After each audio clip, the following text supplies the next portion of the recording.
Hello students, कल हमने economics में अपना 4th चैप्टर स्टार्ट किया था जिसमें हमने क्या स्टडी किया था, इम्पोर्टेंस ऑफ इंडस्ट्री। आज हम नेक्स्ट टॉपिक स्टडी करेंगे, नेक्स्ट 2 टॉपिक्स करेंगे। Factor necessitating direct participation of the state.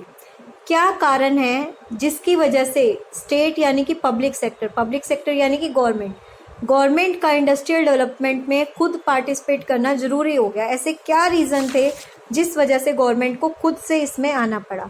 पहले तो आप समझिए पब्लिक सेक्टर और प्राइवेट सेक्टर क्या होता है। आपने इकोनॉमिक्स में समझा होगा, माइक्रो इकोनॉमिक्स में जब हमने टाइप्स ऑफ इकोनॉमिक सिस्टम किया होगा तो वहाँ पे आपने समझा होगा कि जो पब्लिक कैपिटलिस्ट इकोनॉमी और सोशलिस्ट इकोनॉमी के बारे में आपने पढ़ा था।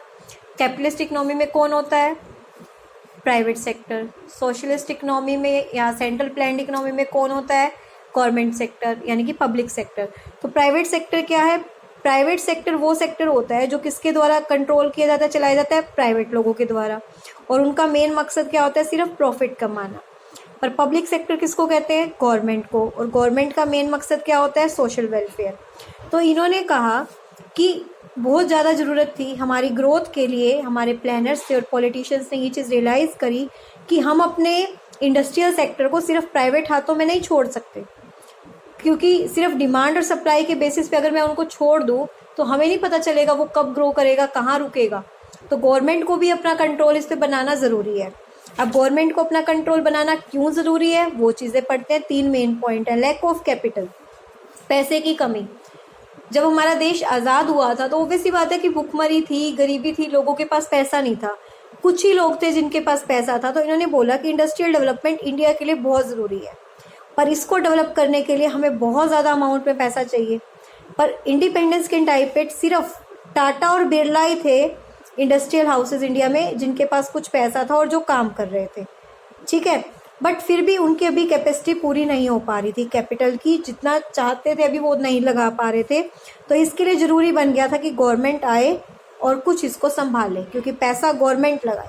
उन लोगों के पास इतना पैसा था नहीं, वो ग्रोथ तो करना चाहते थे पर उनके पास पैसा नहीं था। नेक्स्ट पॉइंट है हमारा low inducement to invest. Low inducement मतलब लोगों में कुछ उत्सुकता ही नहीं थी कि उनको पैसा लगाना है या इन्वेस्टमेंट करनी है, इस तरह का कुछ भी नहीं था। तो इन्होंने बोला private investors lack inducement to invest. उनको ये नहीं था कि पैसा कैसे इन्वेस्ट करना है, मार्केट में क्या करना है। It was owing to limited size of the market. बहुत कम ही साइज था मार्केट में पैसा इन्वेस्ट करने का। लिमिटेड साइज का मतलब अगर देखो साइज कम होगा, इनकम कम है, क्योंकि उनके पास पैसा नहीं है। तो पैसा नहीं है तो इन्वेस्ट कैसे करेंगे? डिमांड कम है, इन्वेस्ट कम हो रहा है, इन्वेस्टमेंट कम होएगी, इन्वेस्टमेंट कम होएगी, इनकम कम, फिर इनकम कम होएगी। अब लोगों के पास पैसा नहीं है तो फिर डिमांड नहीं करेंगे, डिमांड नहीं करेंगे तो इन्वेस्ट करने का किसी का मन ही नहीं करेगा, किसी इन्वेस्टर का। क्यों? पब्लिक डिमांड तो कर नहीं रही, पब्लिक डिमांड नहीं करी तो कोई इन्वेस्ट नहीं कर रहा, फिर इनकम नहीं हो रही। तो ये सर्कल घूमता रहेगा। तो इस सर्कल को ब्रेक करने के लिए, इस सर्कल को तोड़ने के लिए गवर्नमेंट का आना जरूरी है, क्योंकि जो इन्वेस्टमेंट है वो रुकी हुई है। क्यों? क्योंकि लोगों के पास इनकम नहीं है, इनकम नहीं है तो वो डिमांड नहीं करे। तो ये एक सर्कल बन गया था जिसको तोड़ने के लिए गवर्नमेंट का आना क्या था? जरूरी। दूसरा हमने पढ़ा कि जो प्राइवेट सेक्टर होते हैं वो सिर्फ और सिर्फ किस पे ध्यान देते हैं? प्रॉफिट मैक्सिमाइजेशन पे। तो गवर्नमेंट का आना क्यों जरूरी था? क्योंकि ग्रोथ तो हो पर सोशल जस्टिस को ध्यान में रखते हुए, लोगों को ध्यान में रखते हुए। इंडस्ट्रियलाइजेशन का ये मतलब नहीं है कि सिर्फ आप ग्रोथ करते जाएं, प्रॉफिट कमाते जाएं। नो, आपको लोगों को डिस्करेज नहीं करना, आपको लोगों को भी साथ में लेके चलना है और उनको बेस्ट मीन्स देने हैं। क्लियर है? तो ये पता चल गया कि गवर्नमेंट का आना क्यों जरूरी है। नेक्स्ट आपका टॉपिक है IPR। इंडस्ट्रियल एक पॉलिसी आई थी 1956 में। देखो प्लान हमारे बनने शुरू हुए थे 1940-50 से, 47 में हम आज़ाद हुए थे। 6 साल के बाद एक पॉलिसी आई थी जिसमें रोल बताया गया था गवर्नमेंट का, कि गवर्नमेंट का क्या रोल रहेगा वो पढ़ते हैं। इंडस्ट्रियल पॉलिसी ने एक क्लियर डिक्लेरेशन दे दिया था गवर्नमेंट ने कि क्या क्या चीज़ें होंगी, क्या क्या मैप हमें फॉलो करना है। क्योंकि सेकंड प्लान स्टार्ट हो चुका था, 5 सालों का होता है ना, तो एक प्लान पूरा हो गया, सेकंड प्लान स्टार्ट हुआ। तो उस टाइम उन्होंने कुछ अपने बातें रखी थी। देखो क्या रखी थी इस पॉलिसी में। एक तो 3 फोल्ड क्लासिफिकेशन किया गया था, इंडस्ट्री को 3 कैटेगरी में बांटा गया था। पहली वो इंडस्ट्री जो सिर्फ और सिर्फ public sector, those which could be establish and develop, जिन पे सिर्फ अधिकार किसका होगा? पब्लिक सेक्टर का। आप जैसे रेलवे देख लीजिए, ठीक है, आपका इलेक्ट्रिसिटी बोर्ड देख लीजिए, बिजली का, ये इस पे सिर्फ किसका अधिकार है? गवर्नमेंट का। सेकंड इन्होंने कहा कुछ ऐसी इंडस्ट्री होंगी जो पब्लिक सेक्टर भी खोल सकती है और प्राइवेट सेक्टर भी, जैसे कि बैंक ले लीजिए, प्राइवेट बैंक भी हैं, पब्लिक बैंक भी हैं, पर मेन रोल किसका रहता है? गवर्नमेंट का। सेंट्रल बैंक सब कुछ डिसाइड करता है, सेंट्रल बैंक मेन रोल है हमारा। कुछ इंडस्ट्रीज ऐसी होंगी इनको छोड़ के जो सिर्फ प्राइवेट हाथों में होंगी, गवर्नमेंट में नहीं होंगी। क्लियर है? तो 3 फोल्ड क्लासिफिकेशन हो गया कि सिर्फ पब्लिक सेक्टर में, दोनों में, या कुछ इंडस्ट्री ऐसी जो प्राइवेट में। दूसरा, आप कोई भी इंडस्ट्री खोलना चाहोगे उससे पहले आपको क्या लेना होगा? लाइसेंस, यानी कि गवर्नमेंट की परमिशन लेनी होगी। बिना गवर्नमेंट की परमिशन और लाइसेंस के आप नहीं कर सकते। और गवर्नमेंट का बेसिक इशू था कि वो बैकवर्ड रीजन में प्रमोट करे, इक्वालिटी लाए, कि वहां लोग ज्यादा इंडस्ट्री को सेटअप करें। लाइसेंस पॉलिसी प्रमोट की गई थी रीजनल इक्वलिटी लाने के लिए।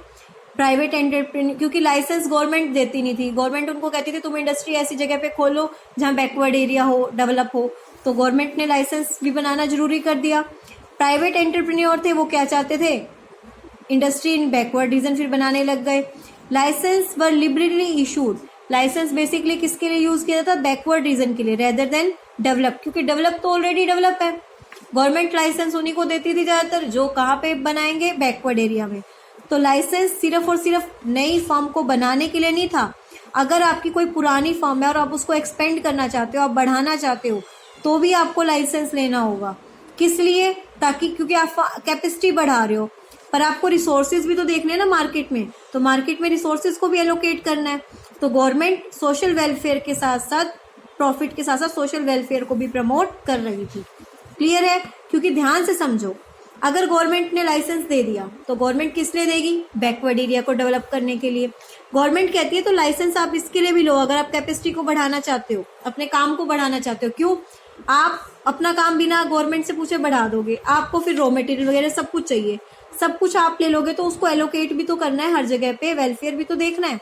तो इसलिए कहती है गवर्नमेंट की चाहे नई एंटरप्राइज खोलो चाहे पहले को एस्टेब्लिश करो, आपको लाइसेंस लेना होगा। तीसरा, इंडस्ट्रियल कंसेशन, गवर्नमेंट ने कुछ प्राइवेट लोगों को ऑफर दिया कि अगर आप इंडस्ट्री बैकवर्ड एरिया में खोलेंगे ना, तो एक तो आपको टैक्स से फ्रीडम मिलेगी, या तो चार्ज किया ही नहीं जाएगा या बहुत कम, फ्री की बिजली देंगे। गाँव में, आप गाँव के किसी पुराने एरिया में चले जाओ, इलेक्ट्रिसिटी आपको फ्री मिलेगी, लाइसेंस इजीली मिल जाएगा। रीजनल इक्वलिटी लाने के लिए गवर्नमेंट ने क्या किया? ये काम किया था। अब हमारा लास्ट टॉपिक रह जाता है स्मॉल स्केल इंडस्ट्रीज को लेके। ये हम 2 दिन में इस चैप्टर को खत्म कर देंगे। तो यहाँ तक के इन 2 छोटे टॉपिक करे हमने आज। कोई भी डाउट हो तो आप इस डाउट को ले सकते हैं। Thank you.